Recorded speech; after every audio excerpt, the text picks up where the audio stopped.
Tower হ্যামলেটসের নির্বাহী মেয়রের অফিসে মেয়র এবং কাউন্সিলের শীর্ষ কর্মকর্তাদের সাথে ইস্ট লন্ডন মসজিদের ইমাম এবং শীর্ষ কর্মকর্তাদের বৈঠক অনুষ্ঠিত হয়েছে।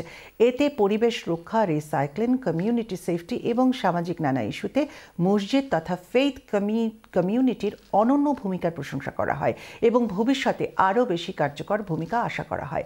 ইমাম শায়খ আব্দুল কাইয়ুম নানা বিষয়ে পরামর্শমূলক মন্তব্য করেন এবং বিশেষ করে বিভিন্ন এলাকায় অত্যধিক সংখ্যক ভ্যাপ শব্দ বন্ধে অথবা কমিয়ে আনার ক্ষেত্রে কাউন্সিলের ভূমিকা আশা করেন। Making sure we as parents take responsibility for our children, attainment, education, attendance in schools. It's very important. New homes, social mobility opportunities for those that reside in the borough, having access to health, education and decent homes. I look forward to working with the mosque as we move forward. অনেকগুলো ব্যয় সব ইতিমধ্যে গজিয়ে উঠেছে। এই ব্যাপারে council যেন একটু দৃষ্টি দেন এবং আইনগতভাবে কিছু করা যায় কিনা। আমাদের ইয়াঙ্গার জেনারেশন তাদের মাধ্যমে এফেক্টেড হয়ে যাচ্ছে।